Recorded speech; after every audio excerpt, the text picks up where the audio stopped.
Okay, so welcome to this really quick video about how to make a contact sheet using Adobe Lightroom Classic. So this is a common thing that we get asked a lot by students, and what we're going to show you is if you've gone out and done a project photo shoot and you've got all your raw files collected up, how to reference them for your sketchbooks and show the amount of things that you photographed, and also show us how you've selected and you've been selected within your work to pick your best pictures from a shoot. It's also used in the professional industry for proofing for clients and giving them a contact sheet of their whole shoot so they can see all the different images taken and use that to select as many different images as they may want for you to edit. So how you do this is we've opened up Lightroom Classic already for us.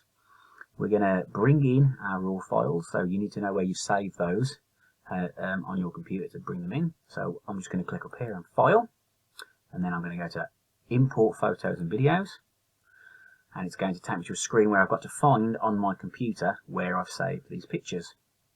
Now on my computer, for the purposes of this demo, I've saved my pictures to the desktop, and I've got them in a folder called Concert Photos. So if I click on that, here are all the pictures in that set. So there's 50 that I took at this concert with the whole shoot. If you don't want to bring in all of the images to make your contact sheet with, if you know some like say black squares where they're misfires, you can just uncheck them and leave the ones that you do want.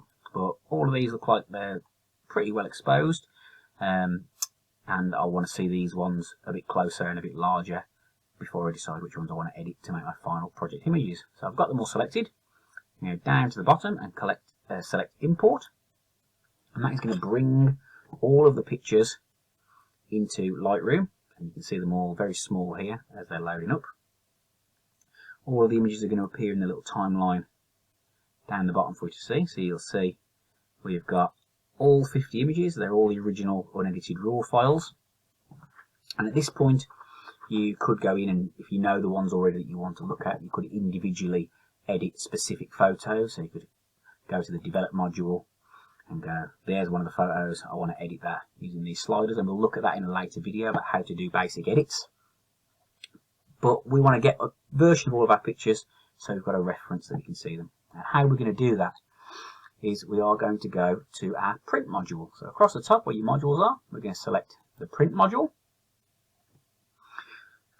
If you've just loaded onto Lightroom for the first time, we'll give you some tips which is really helpful, but we don't need them here. And this is the module where you would use to select how you want to print your images, and at the moment we've got just one selected.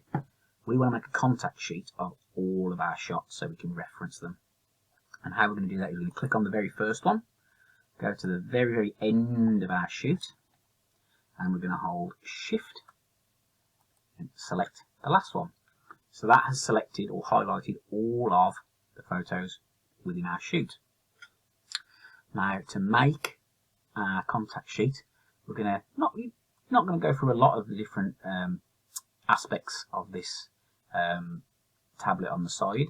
We only need a few. So the main one is right near the top where you've got the layout options.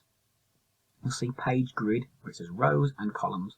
Now you increase this to as many as you want to show. So you'll see every time I go up with a row and a column, it adds more of the pictures, and it'll tell you up here how many pages of A4 paper that contact sheet is going to make.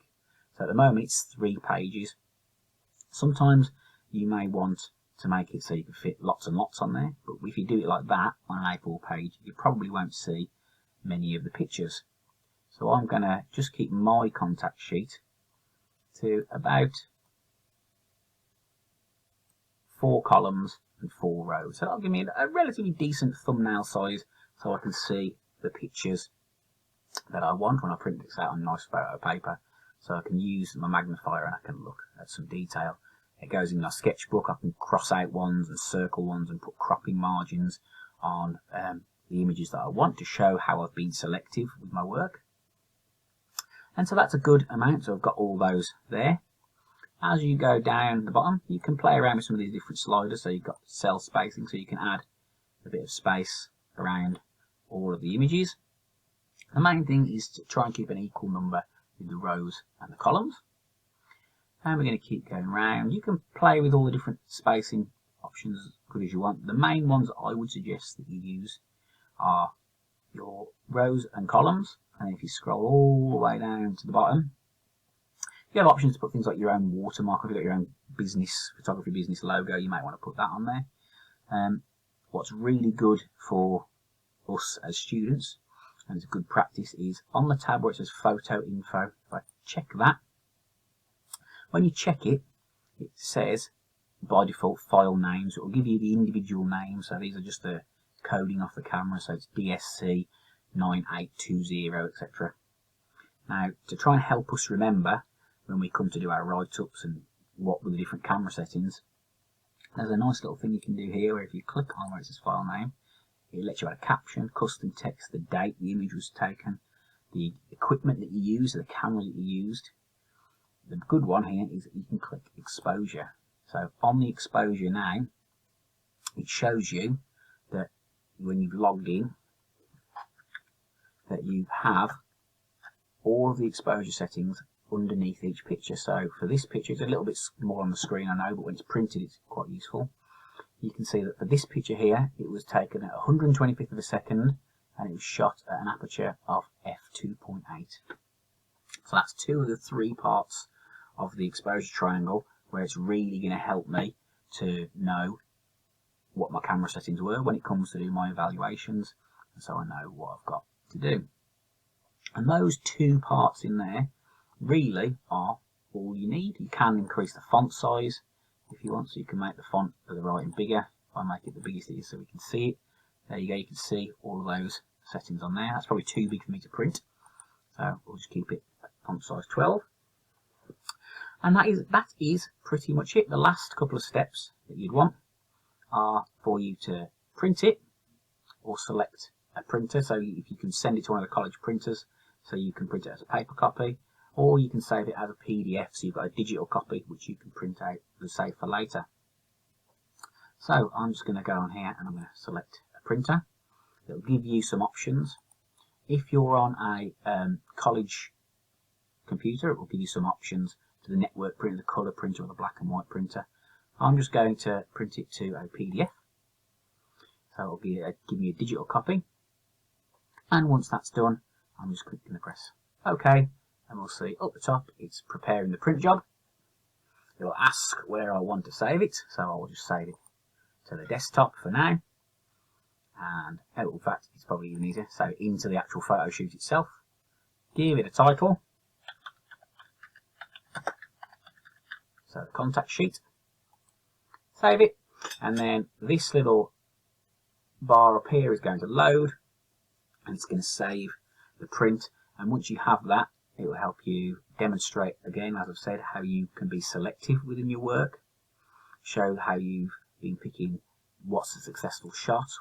Also showing any kind of ideas that you may have for editing, so you can annotate around the edges of it.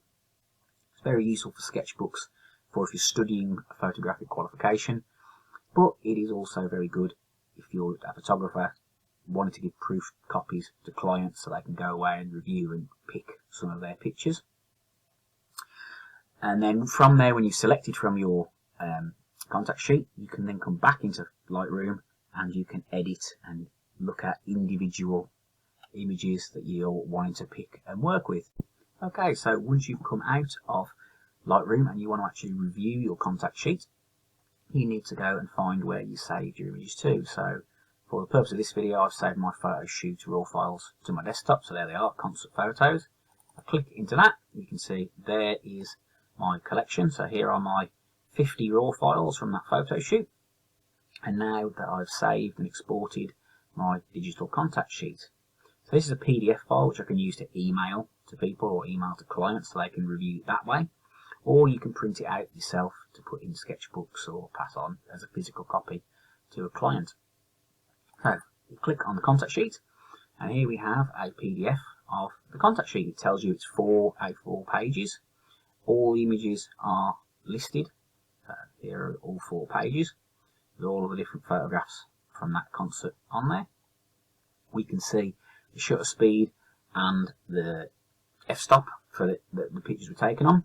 If you're using this for a client, your clients probably aren't really too fussed about knowing your exposure details. Your tutors who are marking your work, if you're doing it as a student, they'll probably want to know that. But if you were doing it as a photographer, you may want to give them a specific number so clients can pick, oh, I want image 50 or an image 47, an image 3, so they can let you know, and you can reference that when it comes back to you picking the image and then editing it. Because the purpose of the contact sheet is that now you've got these, you have a document of all of the pictures you took for that shoot, rather than print out 50 individual images and passing those out or sticking them in a sketchbook or putting them on an online blog, and it's an overload of images and not all of them will be ones that you actually want to use. This, having a contact sheet, references the effort and the time that you put in and all of the different shots that you've taken. And so it's a really useful way of showing the detail that you've gone into with a shoot. It's really good for you showing how you've been selective with your photography work. So we can see which ones where you've got very similar looking shots, ones that you have decided against by putting a cross through them, ones that you decided that you do want by putting a tick on them or circling them. If you want to crop into them, you may draw cropping marks around the edges to show that you're going to tighten the crop. But you can also annotate around the side and say what your plans are to do with them. And then once you've done that, you'll use that to select however many final images that you want, and you'll go back into Lightroom or Photoshop or whatever editing software you use with just the final pictures, and you'll edit those up to create your final images for your photo assignment that you've been working on.